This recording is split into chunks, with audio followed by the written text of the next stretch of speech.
पाकिस्तान सेना ने पूरी पश्चिम मोर्चे पर लगातार आक्रामक गतिविधियां जारी रखी।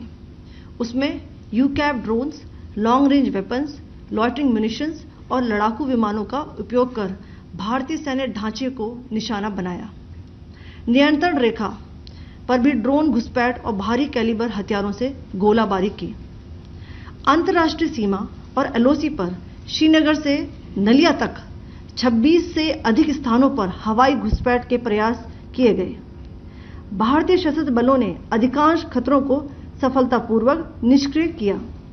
फिर भी वायु सेना स्टेशनों पर उधमपुर, पठानकोट, आदमपुर और भुज बठिंडा स्टेशन, इन सब पर उपकरण व पर्सनल्स को हानि पहुंचाई। मैं ये भी बताना चाहती हूं कि पाकिस्तान ने हाई स्पीड मिसाइल सुबह 1:40 पर इस्तेमाल करके पंजाब के एयरबेस स्टेशन को दागने की कोशिश की। एक निंदनीय और अनप्रोफेशनल एक्ट के तहत पाकिस्तान ने श्रीनगर, अवंतीपुर और उधमपुर के वायु सेना अड्डों पर चिकित्सा केंद्र और स्कूल परिसर को निशाना भी बनाया, जिससे उसके द्वारा सिविल इंफ्रास्ट्रक्चर पर हमला करने की गैर जिम्मेदाराना प्रवृत्ति फिर उजागर हुई। पाकिस्तान द्वारा सैन्य ठिकानों को जानबूझकर निशाना बनाने के पश्चात भारतीय सशस्त्र बलों ने त्वरित व सुनियोजित जवाबी हमले किए। Technical installations, command and control centres, radar sites और हथियार भंडार को चुनकर निशाना बनाया गया। रफीकी, मुरीद, चकलाला, रहमियार खान, सुकूर और चुनिया स्थित पाक सैन्य ठिकानों पर एयर लॉन्च्ड सटीक हथियारों व लड़ाकू जेट से प्रहार किए गए। पसरूर स्थित रडार साइट और सियालकोट का एविएशन बेस भी प्रिसीजन एम्यूनिशन से टारगेट किए गए। इन कार्रवाइयों के दौरान भारत ने कम से कम कोलैटरल डैमेज की क्षति सुनिश्चित की। चिंता का विषय यह रहा कि पाकिस्तान ने लाहौर से उड़ान भरने वाले नागरिक विमानों की आड़ लेकर अंतर्राष्ट्रीय हवाई मार्गों का दुरुपयोग किया, ताकि वह अपनी गतिविधियां छिपा सके। ऐसी चालों ने भारतीय वायु प्रतिरक्षा तंत्र को नागरिक सुरक्षा सुनिश्चित करते हुए अत्यधिक संयम के साथ कार्य करने के लिए विवश किया।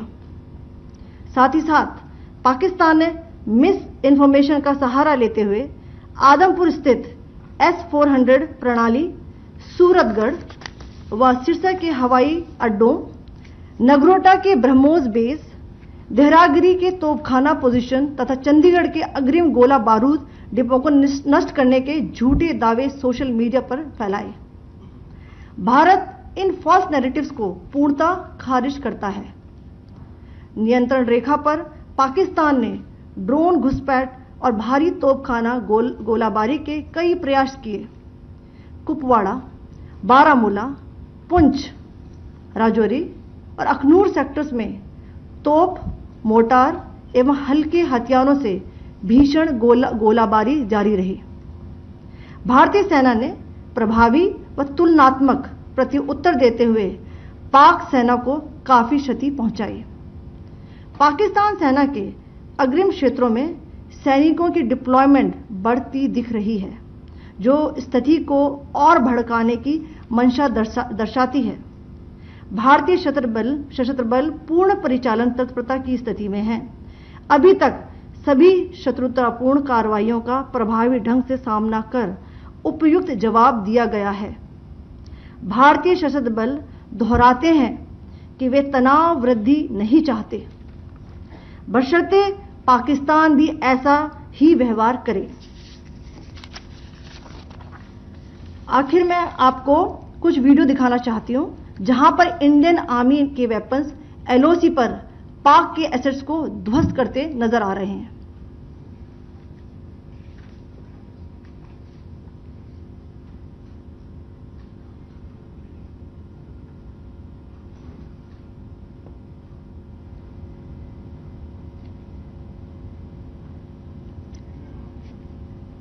स्क्रीन में आप देख सकते हैं इस वीडियो को।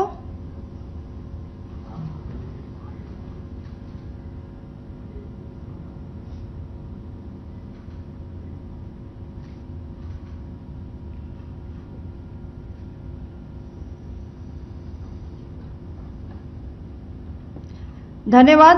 जय Hind.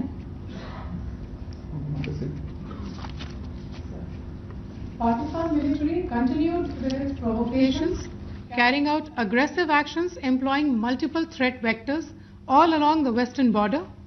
Pakistan employed UCAV, drones, long-range weapons, loitering munitions and fighter aircrafts to target civilian areas and military infrastructure.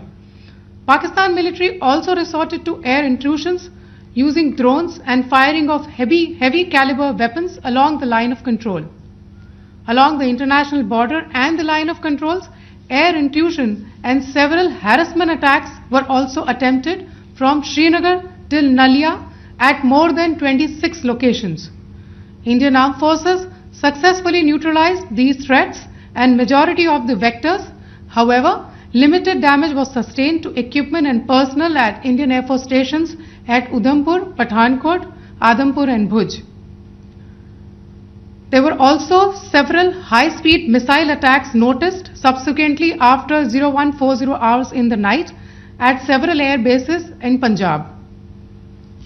In a deplorable cowardly act, targeting of civilian infrastructure also had taken place, where Pakistan attacked the Medicare center and school premises at the air bases of Srinagar, Avantipur and Udhampur, yet again displaying irresponsible targeting of our civilian infrastructure.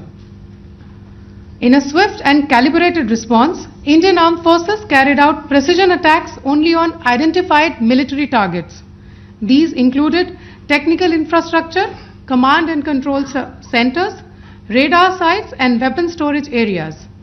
Pakistan military targets at Rafiqi, Murid, Chaklala, Rahim Yar Khan, Sukur and Chunya were engaged using air-launched precision weapons from our fighter aircraft. Radar site at Pasroor and Sialkot Aviation Base were also targeted using precision munitions. While carrying out these responses, India ensured minimum collateral damage. Pakistan has also attempted to execute a continued malicious misinformation campaign with claims of destruction of Indian S-400 system at Adampur, destruction of airfields at Suratgarh and Sirsa, BrahMos base at Nagrota, RT gun positions at Dehrang Yari and Chandigarh forward ammunition depot, with heavy damages to other military stations being propagated on social media. India unequivocally rejects these false narratives being spread by Pakistan. Along the line of control also, Pakistan has attempted multiple air intrusions using drones and conducted shelling using heavy caliber RT guns, targeting civilian infrastructure and killing some civilians. Heavy exchange of artillery mortars and small arm fire in Kupwara, Baramulla, Poonch, Rajouri and Akhnur sectors continued. Indian Army has responded effectively and proportionately, causing extensive damage to Pakistan Army.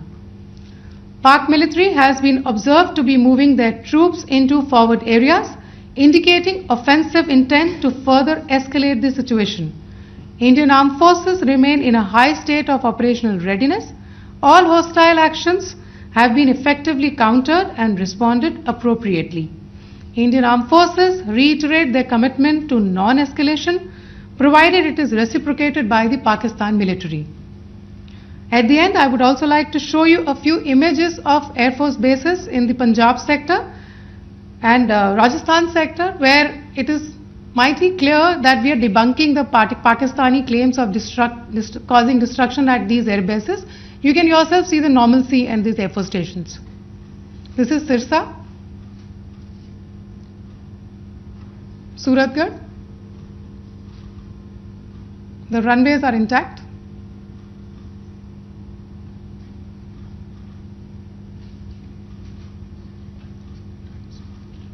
There are also time spans, just notice, there are also time spans